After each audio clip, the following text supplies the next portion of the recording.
Hello students, welcome back to my channel. आज हम एक नया चैप्टर करेंगे। Chapter number 13, direct and inverse proportion. तो आप जैसे कि चैप्टर के नाम में देख ही रहे हैं, दो शब्द हैं, डायरेक्ट और इनवर्स। तो इन दोनों का क्या मतलब होता है, हम एग्जाम्पल की मदद से समझेंगे कि डायरेक्ट प्रोपोर्शन का मतलब क्या होता है और इनवर्स प्रोपोर्शन का मतलब क्या होता है। तो सबसे पहले आपका आता है डायरेक्ट प्रोपोर्शन।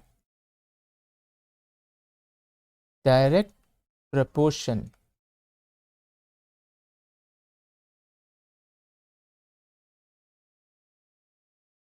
इसे हम क्या कहते हैं, एक नाम एक दूसरे नाम से भी जानते हैं, डायरेक्ट वेरिएशन भी कहते हैं इसे। ठीक है, direct proportion and direct variation.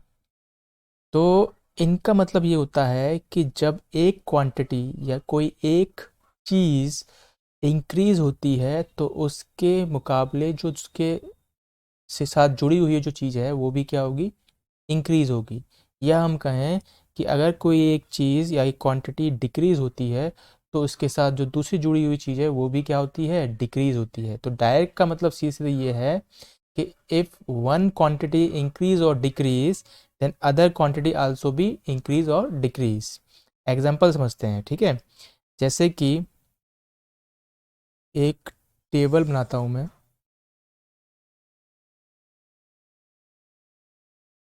ठीक है, तो इस तरीके से टेबल बनती है और पहले सेक्शन में हम क्या लेंगे, तो हमारे पास कुछ 4-5 सेक्शन ले लेते हैं जिससे कि आप इजीली समझ सको क्या चीज़ कैसे है। तो इधर हम रखते हैं टाइम और इधर रखते हैं हम अमाउंट। ठीक है, तो टाइम अब हम जैसे लिखते हैं कि एक आदमी है जो कि 1 घंटा काम करता है। ठीक है, ये टाइम आपका आवर्स में है और अमाउंट आपका रुपीज़ में है। तो एक आदमी 1 घंटा काम करता है तो उसे 1 घंटे काम करने के लिए 30 रुपये दिए जाते हैं। ठीक है, अगर उसने क्या किया, 2 घंटे काम किया तो उसे कितने मिल गए, 60 रुपये मिले। उसने क्या, अपने 3 घंटे काम किया तो उसे कितने मिलेंगे, 90 रुपये मिलेंगे। 4 घंटे काम करेगा तो उसे कितने मिलेंगे, 120 रुपये मिलेंगे। ठीक है, ऐसे ही अगर वो 5 घंटे काम करता है तो उसे 150 रुपये मिलते हैं। तो आप क्या चीज़ देख रहे हैं कि जैसे जैसे टाइम इंक्रीज हो रहा है, जैसे 1 से 2 घंटे हुए, वैसे ही क्या अमाउंट भी इंक्रीज हुआ है। ठीक है ना। तो इसमें क्या, डायरेक्ट प्रोपोर्शन का मतलब ये है कि अगर एक चीज़ इंक्रीज हो रही है यानी 1 घंटे से 2 घंटे हो रहे हैं, वैसे ही जो पैसे जो उसे मिल रहे हैं काम करने के वो भी क्या हो रहे हैं, इंक्रीज हो रहे हैं। ठीक है, अब 2 से 3 घंटे पे गए तो क्या हुआ, 2 से 3 घंटे यानी क्या हुआ, 1 घंटे से मैं अगर 3 घंटे पे जाऊंगा मैं, और ये क्या हुआ, जो टाइम है वो 1 से 3 हो गया, तो यानी टाइम क्या इंक्रीज हुआ, वैसे ही इसका जो पैसे मिलने वाले हैं वो भी क्या हो गए, इंक्रीज हो गए। तो अगर मैं इसका ऑपोजिट करता हूँ, या मैं कहूँ कि अगर वो 4 घंटे काम करता था तो उसे 120 रुपये मिलते थे, तो अब वो क्या करता है, उसने एक दिन का क्या काम किया, उसने 1 घंटा काम किया, तो 4 घंटे के मुकाबले उसने दूसरे दिन 1 घंटा काम किया, तो उसे 1 घंटे काम करने के क्या मिले, 30 रुपये मिले। तो अगर वो 4 घंटे काम कर रहा था तो उसे क्या 120 रुपये मिल रहे थे, और उसने 1 घंटा काम किया तो क्या हुआ, 30 रुपये मिले। तो यानी जब उसने उसके टाइम में डिक्रीज हुआ तो उसके अमाउंट में भी डिक्रीज हुआ। तो ये इसका मतलब है डायरेक्ट प्रोपोर्शन का मतलब। अब आपको कोई टेबल में आपको डाटा दे रखा होगा, तो आप कैसे पहचानेंगे कि ये डायरेक्ट प्रोपोर्शन में है या इनवर्स प्रोपोर्शन में है। तो एक और इसमें अगर हम कहें कि इनका जो रेशियो है, इसे हम मानते हैं एक्स और इसे मानते हैं वाई। ठीक है, तो एक्स और वाई का जो रेशियो है, हम लिखेंगे रेशियो ऑफ एक्स वाई। अगर इनका रेशियो क्या का कांस्टेंट रहता है, कांस्टेंट का मतलब ये है कि एक जैसा रहता है। इनका रेशियो अगर हर कहते हैं टाइम अमाउंट में एक जैसा बन अगर होगा तो वो डायरेक्ट प्रोपोर्शन में होगा। जैसे कि आप देखो, मैंने ये लिया 1/30। ठीक है, एक्स अपॉन वाई यानी 1/30, फिर लिया 2/60, फिर लिया 3/90, फिर हम लेते हैं 4/120। तो आप क्या देख रहे हैं कि इसका रेशियो तो 130 ही आएगा, इसको आप काटोगे तो इसका भी रेशियो 130 आ रहा है, इसका रेशियो भी 1/30 आ रहा है, इसका भी रेशियो 1/30 आ रहा है। तो आपके हर डाटा में क्या है, जो रेशियो है 1:30 है। यहाँ पे 1:30 है, यहाँ पे 1:30 है, यहाँ पे भी 1:30 है, ठीक है ना। तो अगर उन सब डाटा का जो एक्स वाई का जो रेशियो है वो रिमेन कांस्टेंट रहता है, एक जैसा ही रहता है हर डाटा में, तो वो हम कहेंगे कि वो क्या क्या होगा, वो डायरेक्ट प्रोपोर्शन में होगी वो क्वेश्चन, ठीक है, या वो क्वेश्चन जो हमें गिवन है। ठीक, जस्ट इसके हम दूसरा शब्द लेते हैं, तो दूसरे शब्द में आप देखोगे आता है आपका इन्वर्स वेरिएशन। तो सेकंड आता है इन्वर्स वेरिएशन, इन्वर्स प्रोपोर्शन कहें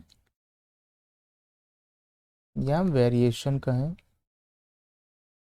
ठीक है, इस केस में क्या होता है, तो इस केस में आपकी एक क्वांटिटी अगर बढ़ती है तो दूसरी क्वांटिटी क्या होगी, घटेगी। इसके जस्ट ऑपोजिट में जो क्वांटिटी होगी वो घटेगी।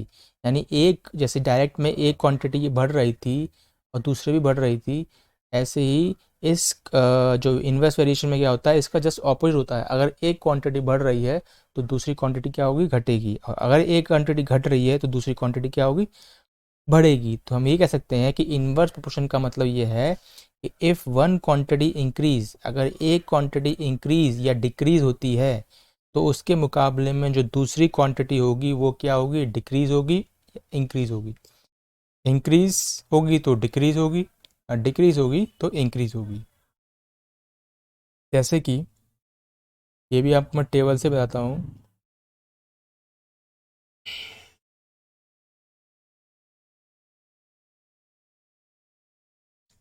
तो यहाँ पर हमने यहाँ लिया हमने नंबर ऑफ मैन, यानी काम करने वाले जो आदमी हैं उनकी संख्या, और यहाँ लेते हैं हम नंबर ऑफ आवर्स, यानी काम करने के घंटे। तो एक आदमी काम करता है तो उसे, यानी एक आदमी कोई काम कर रहा है तो उसे उस काम को करने में 30 घंटे लगते हैं। अब यहाँ क्या होगा कि अगर काम करने वाले आदमी बढ़ जाएं, यानी काम करने वाले आदमी क्या हो जाएं, ज़्यादा हो जाएं, जैसे मैं मान लेता हूँ कि 2 हो गए, तो 1 से 2 हो गए। ठीक है, यहाँ क्या हो रहा है, यहाँ आपका 1 से 2 यानी increase, number of man increase हो रहे हैं, तो आपका जो टाइम होगा वो क्या हो जाएगा, डिक्रीज हो जाएगा, कम हो जाएगा। तो अगर एक आदमी 30 घंटे लेता है तो दो आदमी कितने लेंगे, 15 घंटे लेंगे। ठीक है ना। अगर हम ऐसे ही मैं कहूँ कि आपको अब 3 आदमी दे दिए जाएँ जो काम करेंगे, तो उनको जो टाइम लगेगा वो 10 घंटे लगेगा। ऐसे ही हम 5 आदमी ले लें तो उन्हें कितना लगेगा, 6 घंटे लगेगा। तो यही है कि एक क्वांटिटी आपकी क्या हो रही है, इंक्रीज हो रही है। 1 से 2 हुआ, 2 से 3 हुए, 3 से 5 हुआ, तो हम कह सकते हैं कि एक आदमी काम करने के मुकाबले 5 जो आदमी काम कर रहे थे तो उनको जो टाइम लग रहा था 30 घंटे, अब जो 5 आदमी काम कर रहे हैं उन्हें लग रहा है 6 घंटे। तो यानी क्या हुआ, टाइम घट रहा है आदमी बढ़ने से।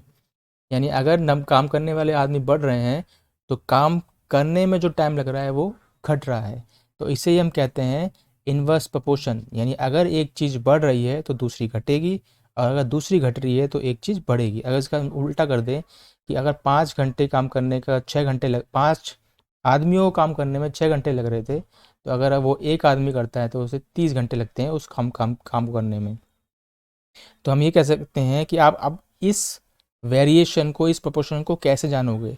तो यहाँ ये होता है कि जो x की वैल्यू, हम कहें कि ये x है और ये y है, इनकी जो वैल्यू होती है वो इन्वर्सली प्रोपोर्शनल होती है। इन्वर्सली मतलब ये होता है साइन इन्वर्सली का और प्रोपोर्शन का, तो ये इन्वर्सली प्रोपोर्शन होती है।